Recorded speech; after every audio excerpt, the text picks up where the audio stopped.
invite everyone to please take our seats.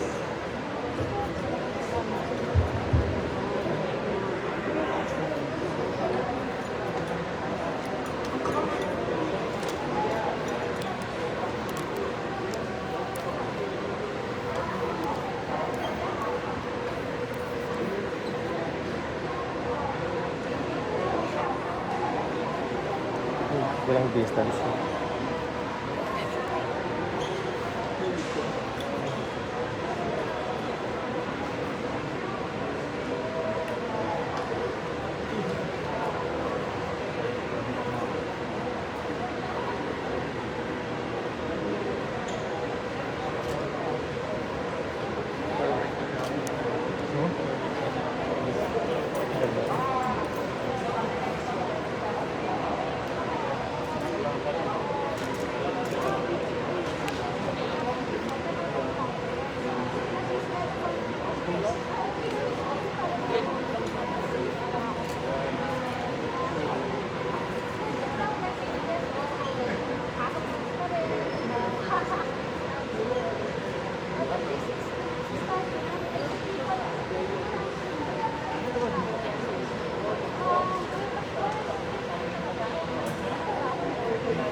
I invite everyone to please take our seats. Magandang umaga po.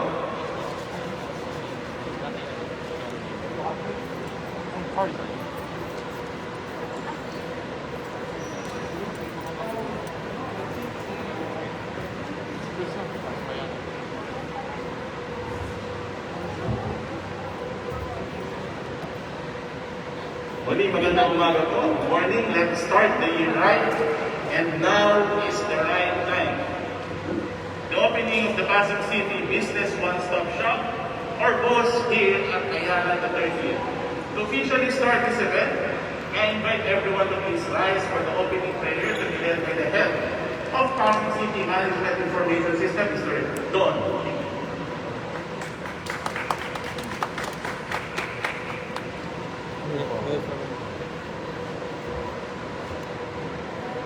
Let us put ourselves in the holy presence of the Lord. In the name of the Father, the Son, the Holy Spirit. Amen. Dear Lord, we give you praise and honor as we begin this democratic ceremony.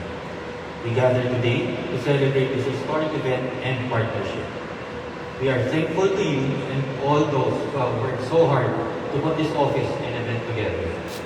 May we remember this day as we share this accomplishment and partnership. We pray these things in your glorious name. Amen. In the name of the Father, the Son, the Holy Spirit. We may now take our seats. Although it's already the third day of January 2021, let us greet the people beside us. Happy New Year. Happy natin yung ating mga kapatid. Happy New Year again, boss. Please allow me to introduce the men and women from Pasig City who are present here today, headed by our beloved City Mayor, Honorable Victor Naregis and Soto. The representative of the Lone District of Pasig, Honorable Roman T. Romulo. Our City Administrator Attorney, Geronimo U. Manzanel. The Secretary to the Mayor is Alejandro S. Torres. Our City Treasurer is Marita A. Galahe. The Chief of the BPLO is Melanie B. De Mesa. The person who will be heading this office of the BPLO Category 1, Attorney Christian Ian Villar. Engineer Romelo Palermo of the Zoning Office. Miss Priscilla P.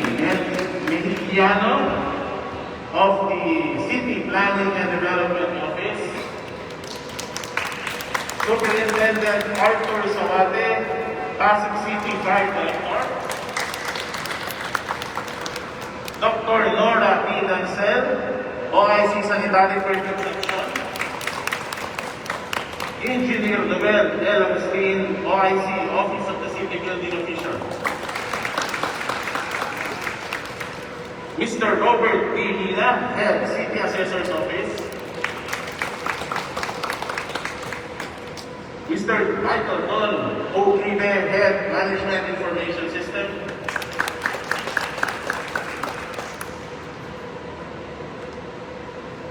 The Honorable Councilors of the City of Pasig, Honorable Mario Junior Concepcion Jr.,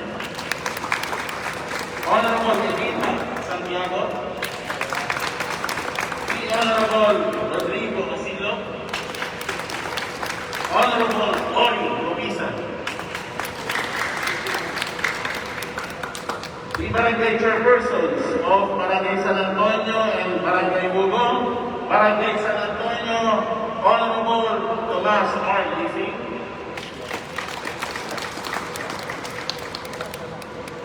Cap Lisbeth Santiago of Barangay Bugong, and Councilor Willie Sitian. Would also like to acknowledge the people who worked hard para matapos po natin itong ating boss here at the Ayala the 30th Architect Leo Olivar and Architect Carlo Martinez, siyempre ang ating city engineer rin na tumulong para matapos sa Ayala sa ating city. And now, the men and women from the Ayala Group of Companies, headed by Ms. Marian Beatriz Zobel, the Ayala Companies. The Head of Business Development in Ayala Corporation, Mr. Jaime Alfonso Zobel, the Ayala. The President of Ayala Malls Inc., Mr. Christopher Maglano.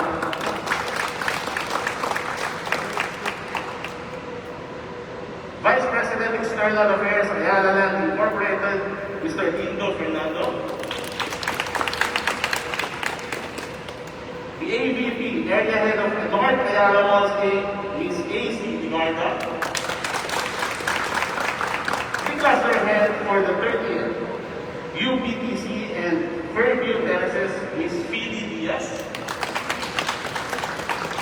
Division Manager, External Affairs, Ayala Land Inc., Mr. Paulo Paterno. The General Manager, Ayala the 30th, Ms. Jonah Cagbal. And the Chief Engineer, Ayala the 30th, Engineer J.C. Ligtao. And para naman ho sa Ortigas Center Association Incorporated, representing Ms. Lisa B. Silario, the OPI President, Sir Adelo Handaya, the General Manager of OPI.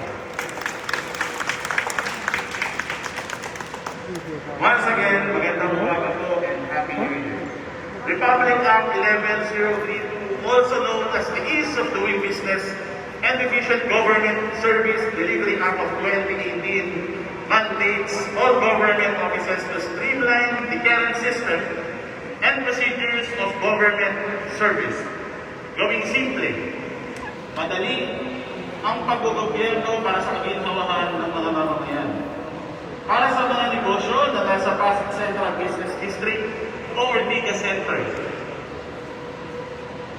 it will all happen here at the Ayala Hotel. I don't want to keep you guys waiting. Let me introduce to you our first speaker. She was the deputy head of the Ayala Malls Group before taking the position as Vice President of the Bank of the Philippine Islands, or BPI. Ladies and gentlemen, please help me in welcoming Ms. Mariana Beatriz Zubel de Ayala, our VP.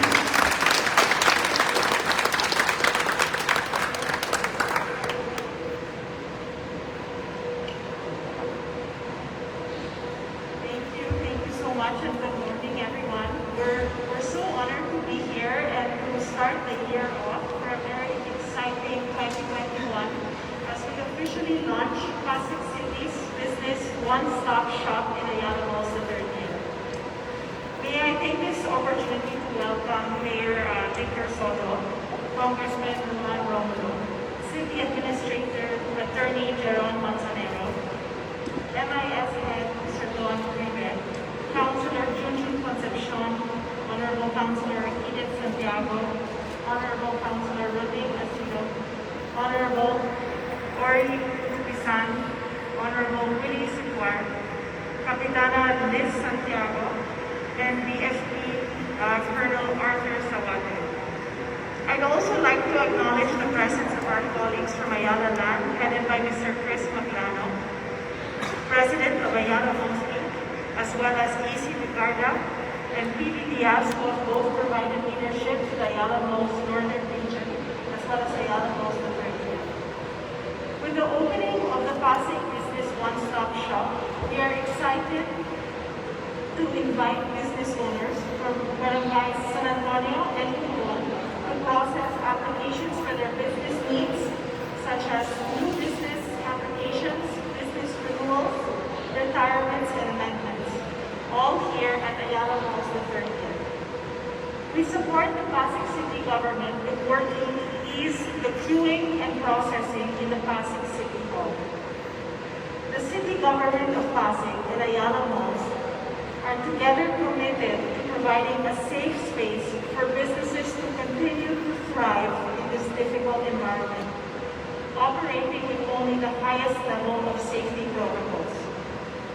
We are really thrilled to be in partnership with the city government of Pasig on this initiative, as it enables us to live up to the Ayala Malls vision as evolving to mini city centers, looking to provide ease and convenience to our neighbors and nearby communities.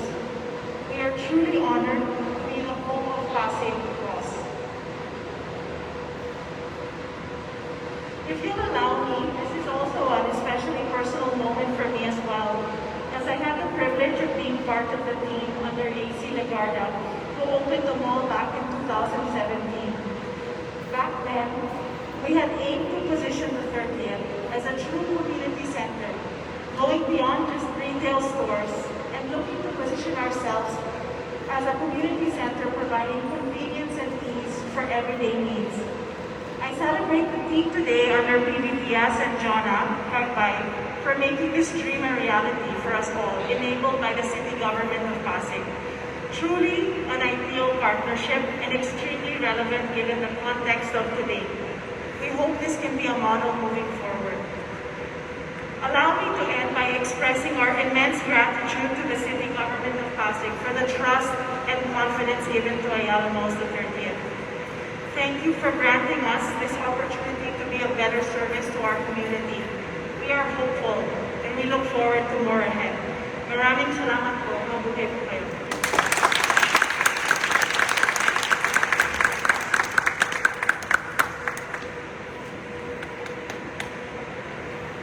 Thank you very much, Ms. Mariana.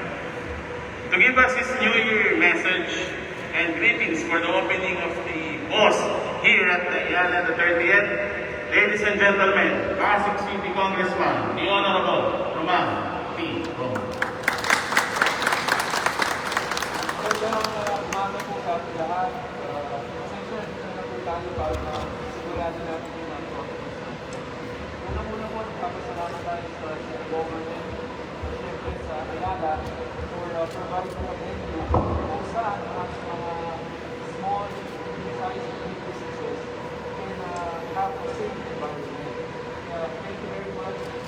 Alam po ito, isa sa mga gusto ko rin government natin at natin kung babalik ay ang pagpapadali ng piece of business sa atin. Sabi nga nila na yung partner niya ito, pero sana ay institutionalize tayo.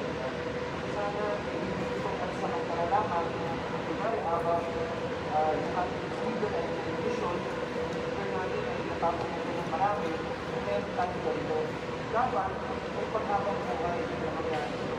Na hopefully po, yung partner niya ito, institutionalizes people, congratulations po, happy New Year po. Thank you very much, the Honorable Roman. This vision for our beloved city of Pasig brings greater hope and bright and brought joy last Christmas amidst the pandemic. The year 2021 is indeed full of surprises and so much more. Bagong taon, bagong pag-asa, hatid sa atin ay umaagos na pag-asa ngayong 2021 ng ating punong lungsod, Mayor Victor Maregis Lubna Soto. Magandang umaga, please be seated. It is my joy, honor, and privilege to be here with you this morning in this momentous occasion for the city of Pasig. But first, allow me to greet our partners from the Ayala Malls. Maraming salamat for your invaluable support and contribution. Needless to say, this would not have been possible without you. Kay Ms. Mariana Zubel de Ayala, maraming salamat po sa inyo. Mr. Jaime Alfonso Zubel de Ayala, Mr. Christopher Maglano, kay Mr. Lindo Fernando, Ms. AC Legarda, Ms. Vivi Diaz, Mr. Paulo Paterno, Ms. Joanna Agbay, Engineer JC Licao, and to the rest of the team. Palakpakan naman po natin ang Ayala team.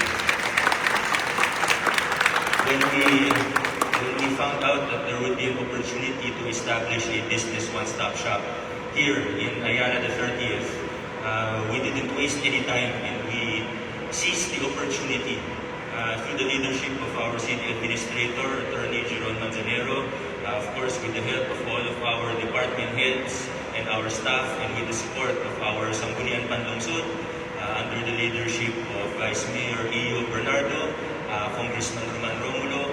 This is really a team effort. Kung napansin po ninyo, medyo mabilis yung pag-construct ng business one-stop shop natin.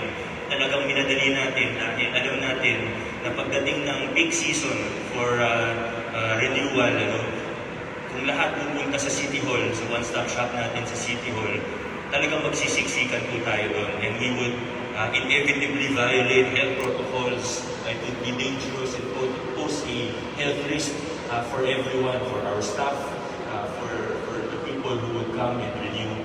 Kaya talagang we are so thankful. We feel very blessed that we have this. And marating the late Councilor Yoyong Martinez, welcome po. Palakpakan po natin. Style na yan, para talagang napapansin pa pumasok. But again, this is a team effort, from the Mayor's Office to the City Administrator's Office, again to everyone who was already mentioned. As my colleagues from the city government would very well know, there are now approaching a number of, there's now around 30,000 businesses in the city of Pasig. And around 1/3 of that are businesses who call Barangay San Antonio and Barangay Ugong their home. 30+%, 2 out of 30 barangays po, but that represents more than 1/3 of the businesses in Pasig. Ibig sabihin, pag tinignan po natin lahat ng revenue, kasama po ang IRA ng lungsod ng Pasig, yung 10 or 12 billion per year na ginagastos natin para sa mga serbisyo, para sa ating mga mamamayan. 20 to 30% of that comes from the revenue that we get from the businesses in Barangay San Antonio and Ugong alone. Ibig din po sabihin yan, dapat bilang isang lokal na pamahalaan, alagaan natin ang mga negosyo na nasa Ortigas Central Business District. Dapat padaliin natin ang buhay nila. Let's make Pasig City business-friendly, more business-friendly than it is at the moment. And we are committed, the city of Pasig, the city government of Pasig City is committed to doing that. And in the past year or year and a half, we have taken huge strides towards the ease of doing business, towards anti-red tape. We have instituted a lot of new things, reformed a lot of old things, and it's really a long process. At ang pangarap natin para sa lungsod ng Pasig, pangarap natin bilang mga Pilipino, bilang mga Pasiggenyo, na darating ang araw na talagang kapag sinabing gusto ko mag-negosyo sa Pasig, napakadali lang, and it will be very easy and conducive to doing business. Of course, where we take a look at the legislation that is needed, the policies that are needed from the end of the mayor, the end of the city administrator, our BPLO, and all of the other offices that will be here, gusto natin at the maximum, 2 bisita lang sa one-stop shop natin, tapos na lahat. When we were doing our studies, as Attorney General would know, and of course our BPLO staff would know, and the whole task force that we have assembled for this, for the issue of doing business. There are times that a business will really go to our City Hall 10 times, 12 times, ano yung record, Attorney General, dun sa mga averages natin. Minsan more than 20 times pabalik-balik sa City Hall. These are things that as city government officials, sometimes we wouldn't like to talk about this, or sometimes it's very uncomfortable to talk about kasi nakakahiya naman 20 times mo na sa City Hall, di pa rin nakakuha ng business permit. But if we want to improve things, and this is what I always tell our city government officials, and also what I tell myself, if we want to improve things, if we want to make things better in the years to come, we have to face the cold hard facts. We have to face the realities if we want to change things and make things better. And I feel that in the last year and a half, and hopefully the businesses in Pasig would agree with me that we have made big strides. Obviously, things are still not perfect. Marami pa tayong kailangan baguhin, marami pa tayong kailangan pagandahin, ayusin sa sistema. And the establishment of the one-stop shop here at the 30th is definitely a step in the right direction. Not only will 30% of the businesses in Pasig have an easier time, but it will also, again, it will help decongest City Hall, it will make things faster. Pero isa pa lang tinitingnan, one-stop shop aside, is that we're really trying to clean up our local government. At ang pangarap natin, in line with the bigger vision or the end goal of making things very easy for businesses in Pasig to improve our local economy, again, for an environment that is conducive to a greater local economy here in Pasig. Our local government is committed to really cleaning up, not only in terms of policy or in terms of legislation, in terms of the actual process, but I mean cleaning up in terms of reducing or eventually eliminating corruption in our local government. Ask any business na nahihirapan, hindi naman sila nahihirapan sa requirements mismo eh. Nahihirapan sila kasi 3 linggo na yung papel nila sa isang department namin. Hindi nila maintindihan kung ano yung inaantay ng mga ibang opisyalis. 2 linggo na, 2 buwan na, hanggang sa umaabot na ng taon, nagkukumply naman sila pagdating nila, pagbalik nila ng City Hall, may bagong karagdagang requirement na naman na ibibigay sa kanila. And again, we're very committed to this and we've made big strides. At ang pangarap natin para sa lungsod ng Pasig, again, ang pangarap natin bilang mga Pilipino, na darating ang araw, that one day would come, that a government official would be not just hesitant, but ashamed to ask for a bribe. Na darating ang panahon that one day would come, hopefully soon, that a government official will not just be ashamed to ask for a bribe, but also to receive a bribe. At ako naniniwala ako na that day will come sooner rather than later. But that requires some effort from every one of us who is in this room today, and maybe for those who are watching as well. Hindi po kaya ng makanapamahalaan lang. Kailangan po namin ng tulong sa business sector. Kailangan po namin ng tulong mula sa pampribadong mga individual. Kailangan pag may nakita kayong mali, i-report po ninyo. I know sometimes that businesses would rather just be quiet kasi baka matamaan yung negosyo nila. Baka mamaya mas lalo pa akong pahirapan kung nag-iipit ng papel ko.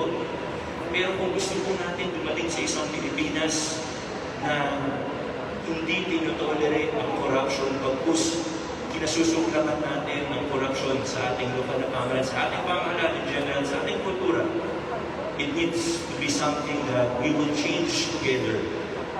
Hindi sapat na lokal na pamahalaan ang kikilos, although we will do everything that we can. We need help from every single person here.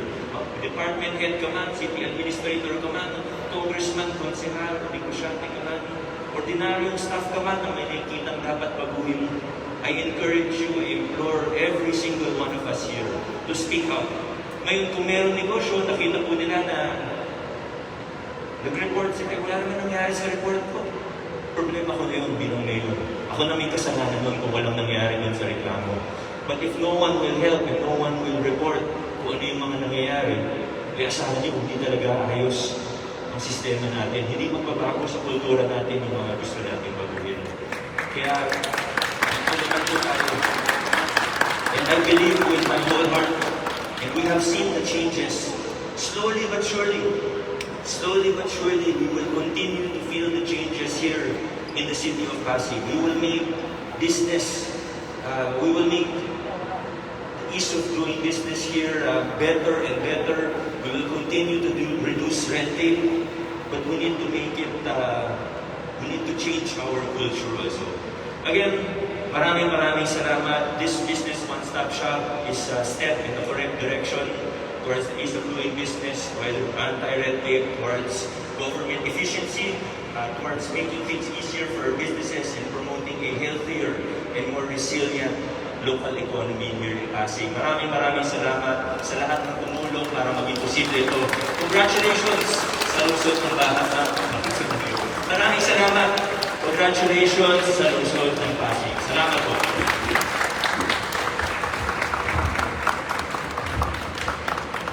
Thank you very much, Mayor Rico Soto.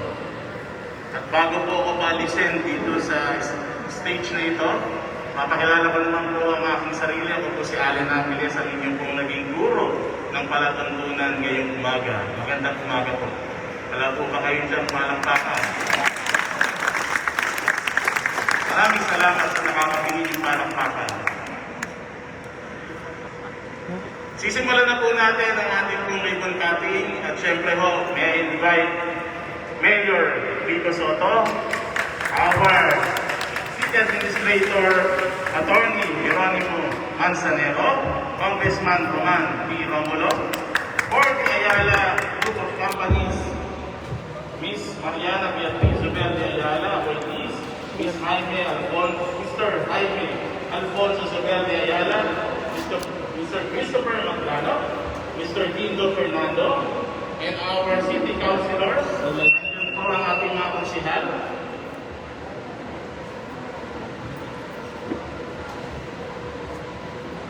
Our barangay chairperson, Kapitana Lisbeth, and Kapitan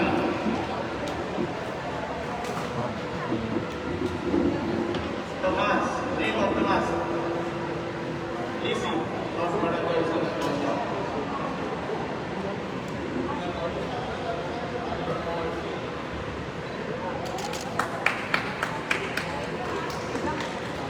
Dami, no? Okay. That's all, please.